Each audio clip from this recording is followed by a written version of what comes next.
I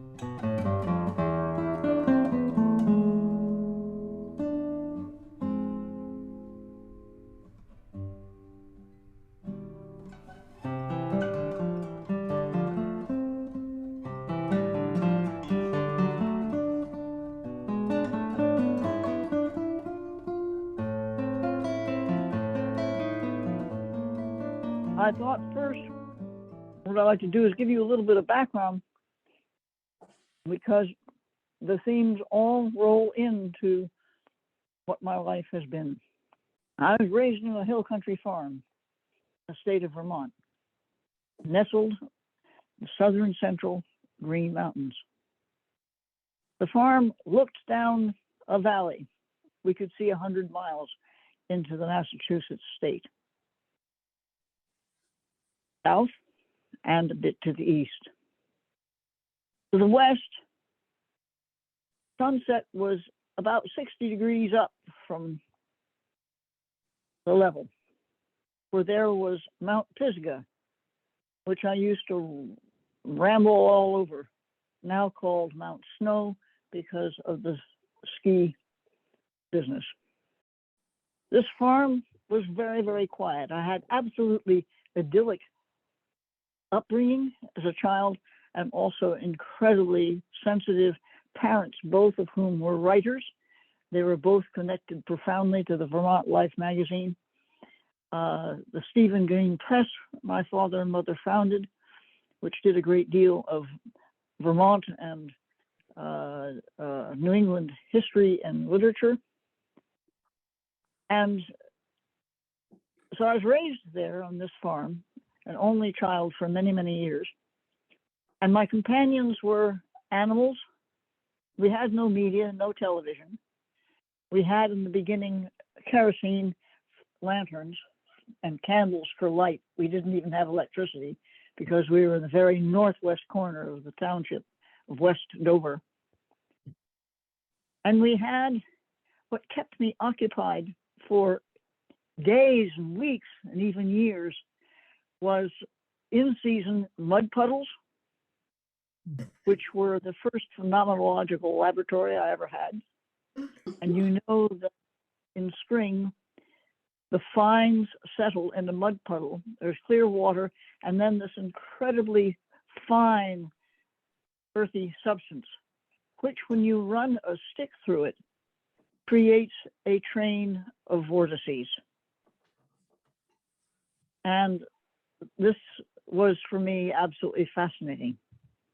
The other thing was the Limekill stream, which was about a mile away from the farm itself through the woods to a small Vermont hill country stream. And every little piece of wood became a boat, and it had a mast, and every leaf became a sail. So you can imagine this kid, very slight, very thin, absolutely white hair and short because it took a long time to grow, and Oshkosh overalls, t-shirt, and leather shoes, because leather shoes you wore so your feet wouldn't get all bad, said mother. So off I would go. And all the creatures and the water then became my playmates.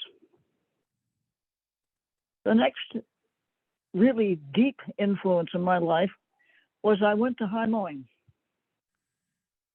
And we drove up this long driveway. I don't remember this, of course, but my mother often told me about it. And I let out a sigh that she never thought could come out of a human being. I had come home, I suppose. And there I met teachers that I loved and my classes that I loved. And after about a week there, I went into Mrs. Emmett and I said, "Why do I love this place?" And she looked at me with her white hair and tortoiseshell glasses round and looked at me over her glasses and said, "Well, dearie, this is a Waldorf school." And she said, "What is that?" I asked her, "What is that?" Well, it was a school, not this one, but the way of teaching founded by Dr. Rudolf Steiner. And next week, Mr. Aga will be here and you can ask him all your questions. And there began 14 years of poor Carl, his wonderful wife, Arvia, who was also a writer and a painter and a sculptress, and of course then Henry and Christy Barnes. So he came, and he was the last teacher personally appointed by Rudolf Steiner to the Stuttgart School. So I asked him many, many, many questions. And we had classes with him, the science classes. And the botany class was, for me, absolutely incredible. Now, you can imagine a bunch of 17-year-olds thinking basically we know it all. There's nothing much we can learn. We're going to hear, and we're going to be as good as we possibly can. And we're going to listen. And Carl started off, students, I want to tell you a fairy tale. Can you imagine the eyes that rolled? What? What are you talking about? Oh my God, I can't believe it. Really? So we listened, and so it began. And Carl told us this wonderful little fairy tale about a little girl who lived in a forest with her grandmother. She and her grandmother lived in a very, very plain, very old cottage. And they would carry on life there. And the little girl was out in the forest one day gathering nuts and fruit. And a good fairy came to her and said, here is a pot in which you can cook porridge. To make it cook porridge, you say, little pot, start cooking. And when you have enough porridge, you say, little pot, stop cooking. So the little girl ran back to her grandmother, and they ate the fruits and nuts for a few days and made porridge. And it was time to go get more nuts and fruits. So she went back into the forest. Meanwhile, when she was gone, her grandmother became hungry, and so put the pot on the stove. And then said, the pot start cooking. And it cooked, and it cooked. And the porridge mounted up, and pretty soon it was over the pot and over the stove and down the side of the stove and on the floor. She couldn't remember for the life of her what to do to make the little pot stop cooking. The little girl arrived home to see this mess and looked at the little pot and said, little pot, stop cooking. And then Carl turned to us and said, what is it in a plant that says, little pot, stop cooking when it grows? And that became the basis of my scientific work. I didn't know it then. That story stuck with me and what was behind it.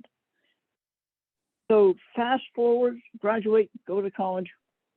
And my father said, if you don't go near a city now, you never will. So I ended up at Sarah Lawrence College in New York, about 30 minutes by train outside of the city. And I wanted to go there because of the educational program. It was based on the European system, so 3 courses and a tutorial within each. And it suited me beautifully. I met extraordinary teachers, one of whom was also Muriel Rukeyser, who was a very well-known poet, one of our finest poets in the 30s, 40s, and 50s, 60s. And I had her as a teacher, and I was the only pupil. It was a special class, and we had a course called Poetry and Science. Now, at this time, I also took physics, a lot of physics, and one of the people I studied with as a physics teacher studied bubbles. You know, when you put a little round plastic thing into a bottle of soapy water, and then blow it, these incredibly big, beautiful bubbles occur. And so my job was to study them and study how they, if you blew several bubbles, how they join together. And I had to be precise. Here it was that I learned to use language exactly. Absolutely exactly. And this was also part of what it was that I learned from Christy Barnes. For her classes on schooling the imagination really set me up with a deep, deep scientific background. So that there was the beginning, being with Carl and Arvia and Christy and Henry during the summers for about a month. And I got to see Arvia and how she worked. And she was at that time working on this great biography of her father, Percy Mackay. And as Carl was in the First World War and got gassed, his eyes were not very good. And so later in his years, he didn't drive at all. And so my job was to take him around places. And one of the places we'd go is go down and see Arvia's brother, Benton Mackay, or Percy's brother, I guess. And he was the one that developed the Appalachian Trail. And he said the trail should be wide enough so a fat man can go through it, but not wide enough for a car. And so he was also a really great figure in all of this. So I end up in college, and I was quite hungry after all the rich pedagogy and classes that I had had at High Moline. So I went in to 211 Madison Avenue, which was the head of the society at that time, and met all these incredible anthroposophists. Saw Eurythmy, and got to ask all the questions that I was living with vis-a-vis something that has been a leitmotif throughout my life, the nature of form and forming and movement and moving as polarities, and then the resulting interaction between the two in rhythm. So this became also very powerful. And at that time also, I got my first copy of Sensitive Chaos in a bookstore there, which I still have held together by duct tape. And I realized that science could be studied and seen in a way that was holistic, that in fact, as Henry Bortoft wrote in his book on nature, The Wholeness of Nature, you do not have to put back together what is already together. What you need to do is to learn to see comprehensively. So that's been a huge, huge leitmotif, and it still is very central to my life, and I'm still working with it. And I take this material always with me everywhere I go, and work with the wastewater industry and engineers and operators and the citizenry of municipalities across the country. This year alone, we're digging for and planting over 300,000 square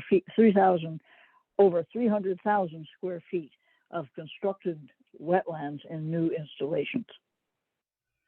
So this has followed, and also my connection with Harris Reed in the Black Forest and Theodor Schwenk through Sensitive Chaos, and his son Wolfram Schwenk. They were, of course, all my mentors. And we had,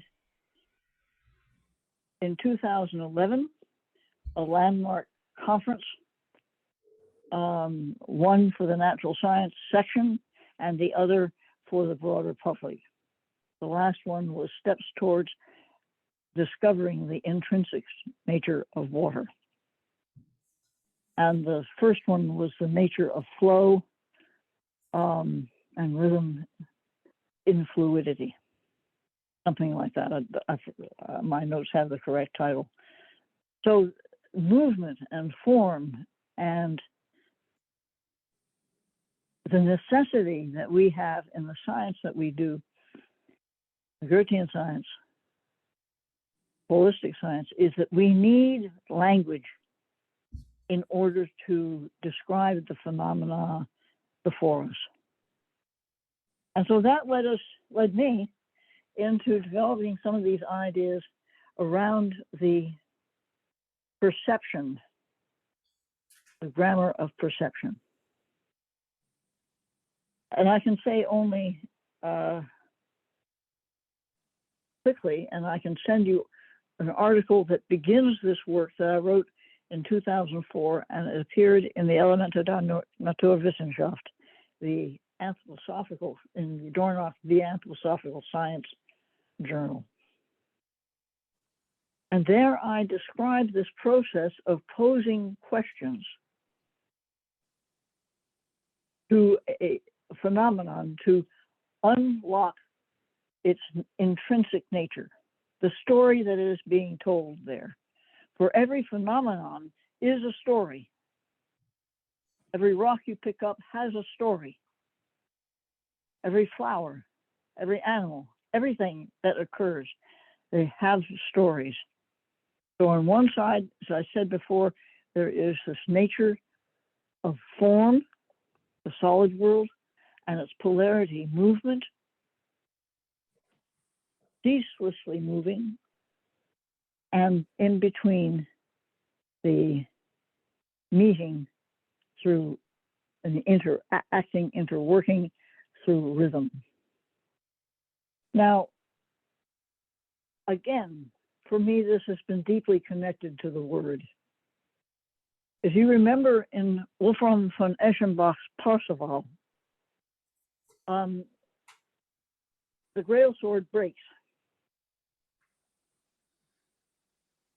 And Parzival is told to put the sword in a flowing stream behind a rock. So this he did. And when you're at a stream or near a stream and you watch the way water flows around a stone, it backs up immediately behind it, flows around, and then it creates this double train of vortices. And it is in that spot after the stone where this amazing fluid movement begins or takes place that engages the periphery and the center through the dynamics of movement. And when one does this experiment and asks specific and strategic questions of it, for instance, after describing the setup, ask the question, what did the stick do? And being very clear in observation, the stick did not make the forms. All the stick did was to introduce movement into the medium. And the medium, out of its capacity out of its intrinsic nature, then forms these vortices. So it became very clear to me that one has to work with language in very specific, very direct, and clear ways so that you actually are able to read the story. Nature has many, many, many, many stories to tell. And we are the readers. So that means that we take a hold of the base, which is connected profoundly with a noun. A noun names things, which is to say that it delineates one form for another.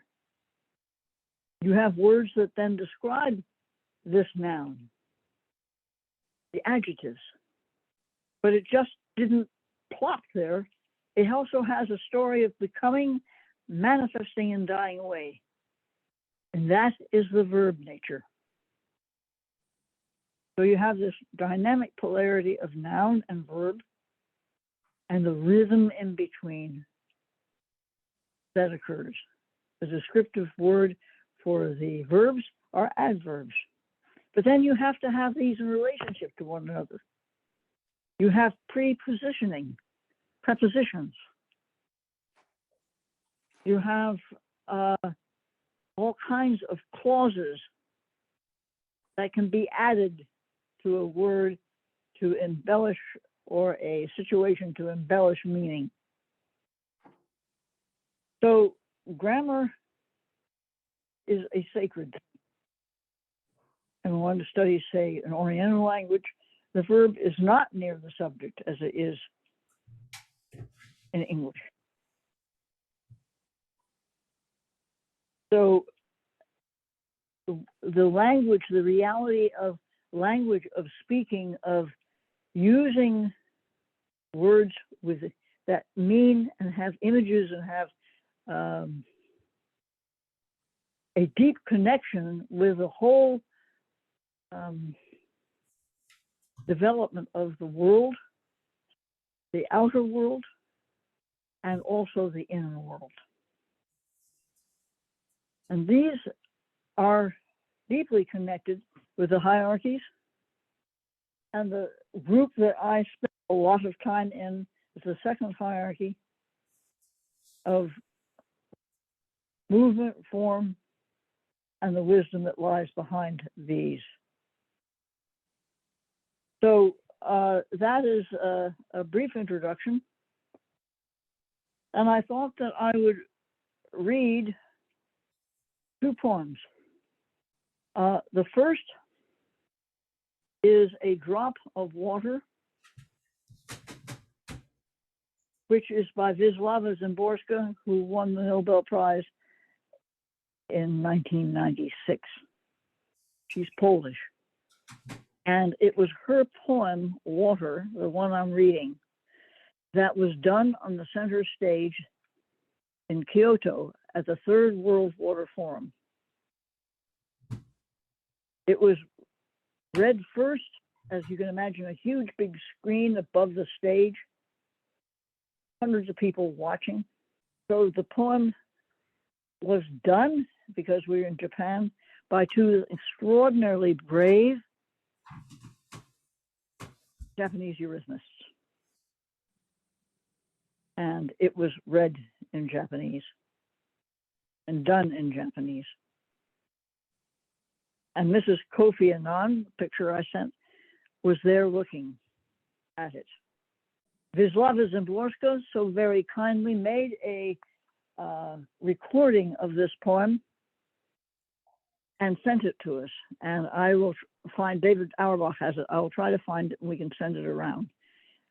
Wisława Szymborska reading her own poem on water in Polish. A drop of water fell on my hand, bloodlet from the Ganges and the Nile. From the Ascension Day voyage off a seal's whiskers to heaven, and from water out of the shattered pitchers in the cities of Wise and Tyr.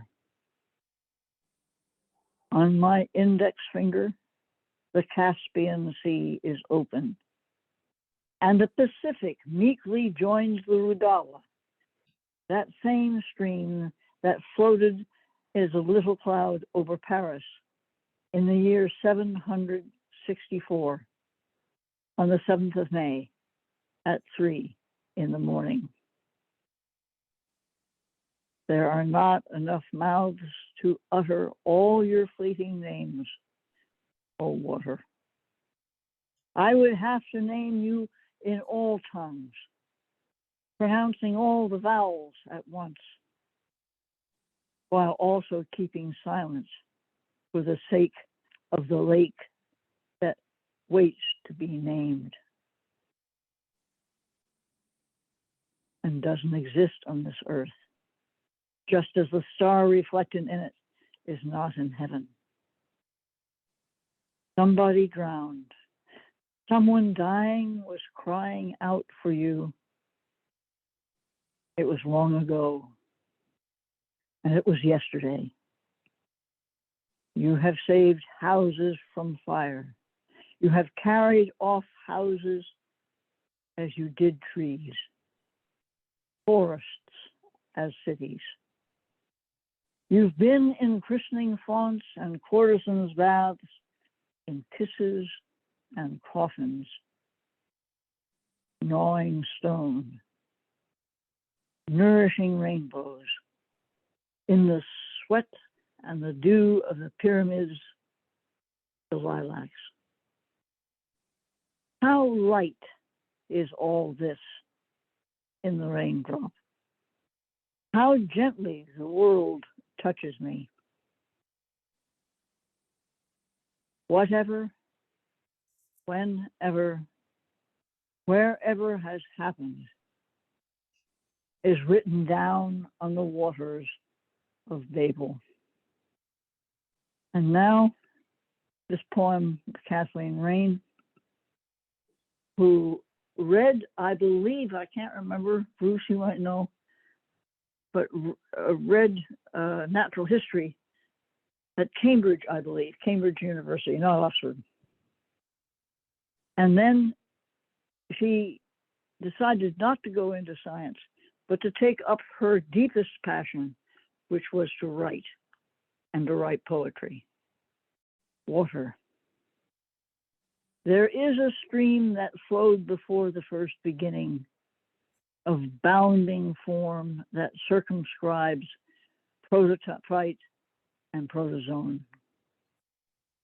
The passive permeable sea obeys, reflects, rises and falls as forces of moon and wind draw this way or that, its weight of waves.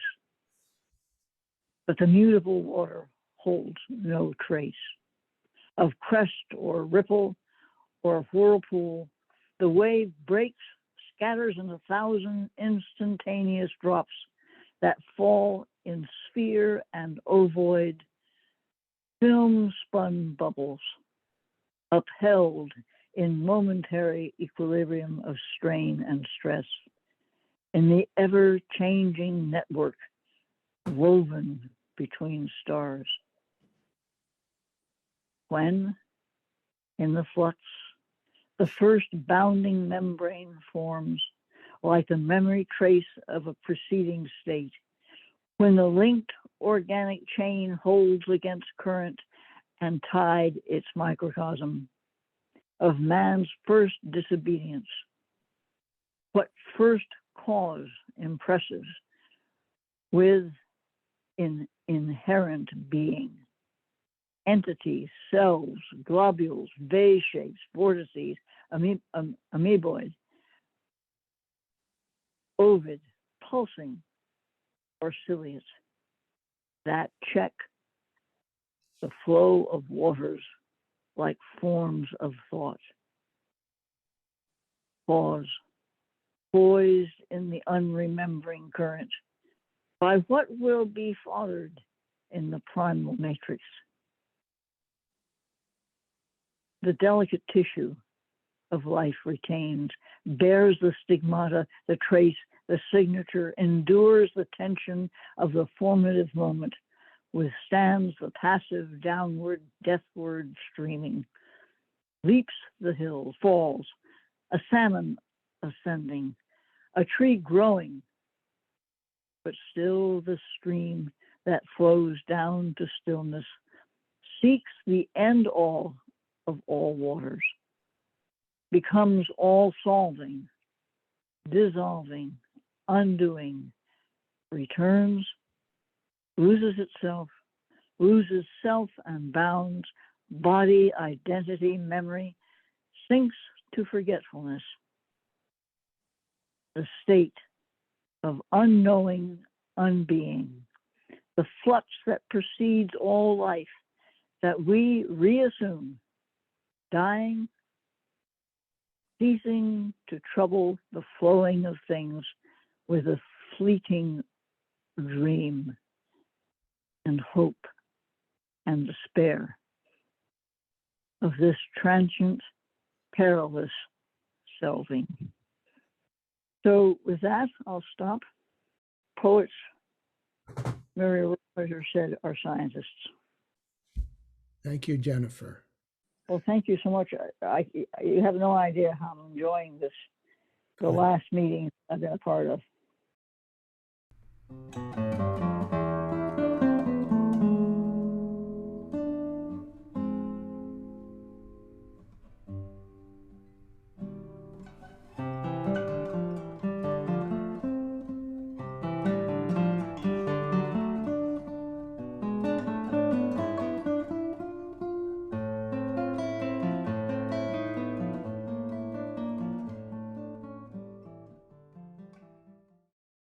I would just say thank you for that delightful review of your growing up experience. That was just a real story. It was so fun to hear.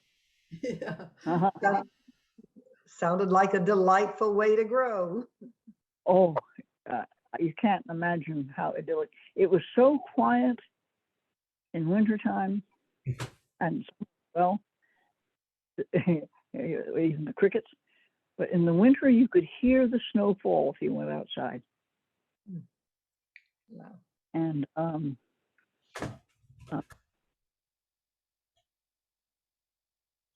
I think, I mean, I took a little long time on that, I'm afraid, but linked with it, all these people and their backgrounds, which have fed into this love of poetry, which really gave me also profound insights in the sciences. Yeah, that was I found that to be true too, Sandra. I really enjoyed, that was not too long, Jennifer. Those stories of your childhood are precious. And I might add, just so everybody knows, I last week I talked about Percy Mackay, but that was on a separate track. I really didn't know that Jennifer had this relationship to the Mackay family, the extended family, and their in-laws. I've been interested in Percy Mackay for a while, and so when I mentioned him, not last week, but the week before, saying that I was going to talk about him, Jennifer called me up right away after the meeting was over, and we had this marvelous conversation, didn't we, Jennifer, about your reminiscences of your time with Arvia and Christy and Henry and so forth. You know, as Waldorf kids, we can be incredible brats. I mean, and I was talking to John Barnes the other day, and he did the most perfect miming of the way Arvia would call down to Christie. They lived in an apartment building in East 86, and Carl and Arvia were upstairs, and the ground floor apartment was Christie and Henry. And John described Arvia, who was the eldest and who every once in a while would say, "Oh, Christie, stop being a flibberty gibbet." You know? Oh, gosh. And then you would hear Arvia call down the stairwell, "Christie, Christie," in her best voice. It had me in absolute stitches. She wrote this. Arvia was not a morning person at all. I mean, breakfast was at noon when Carl and I would have lunch. Carl and I would go do something. I'd help him with some things around the house and gardens and whatnot, or take him to go see the fellow from whom he got honey. Whatever was necessary. And about supper time, Arvia was then awake.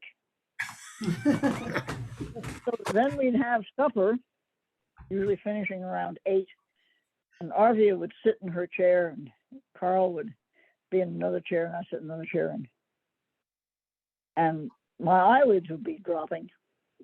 It would be 10 o'clock, and Arvia would look up. Well, Jennifer, do tell me about this. And by that time I was propping everything up and trying. I don't know if I made sense or not, but she was working away, and would go to bed. I'd disappear about midnight or something like this. She'd work until 4 in the morning. Yeah. Mm. She's amazing, and she described these amazing masks that Percy Mackay would put on. 1,000 people in St. Louis, as he'd unfold these plays, these masks, as he called them. And I just think, we're so anemic today.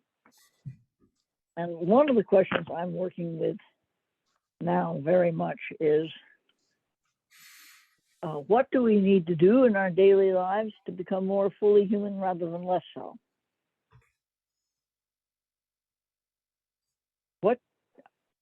Not how do we renew culture, but what do we do to renew culture? That was Steiner's impulse. And everyone talks about this stream and that stream and all kinds of streams and whatnot. What Rudolf Steiner was after was a river. And he studied the fluid dynamics of how tributaries enter a river. They don't join it right away. And you can follow that tributary for a surprising distance as still being independent, becoming less and less so. It's in the water, it's flowing with the water, same direction, but it doesn't become that river until further down. And I think this is very valuable. We need to become rivers in our work. The collegium needs to be a river. So that's what I'm chewing on right now. And I keep on saying I really should write something, but then day turns into night, and the night turns into the next day, and they're off and running.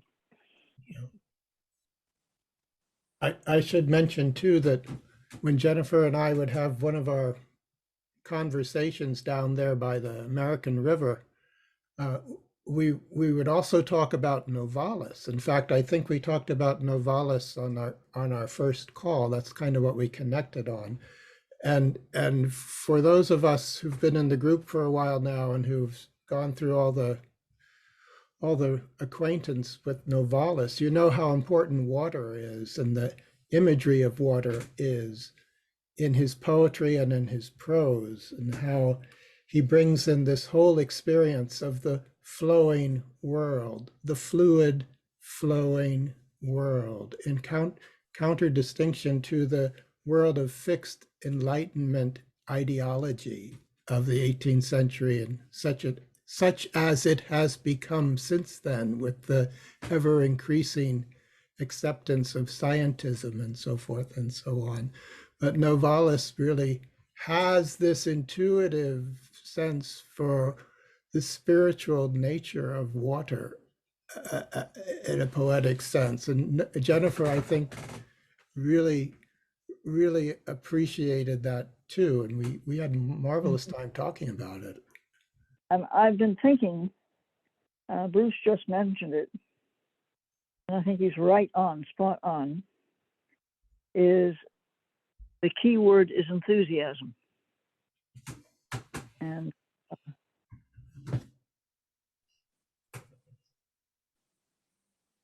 I think enthusiasm is a combination of awe and love.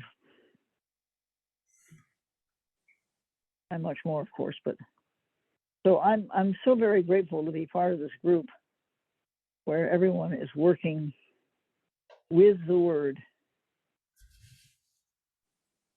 And this is something that was also very strong in growing up. Of course, my parents and what they did, but also Mrs. Emmett.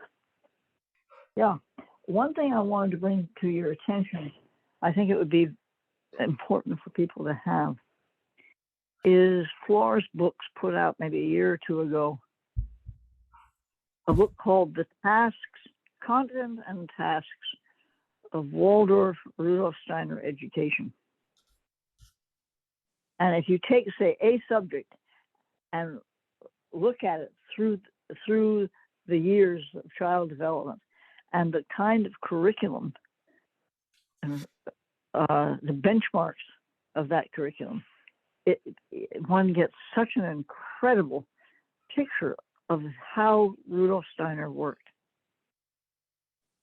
And I really recommend it highly because I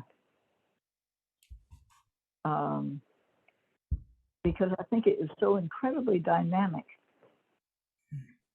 to try to say grasp, but try to see what the whole picture that was being brought to the child through its development and the curriculum.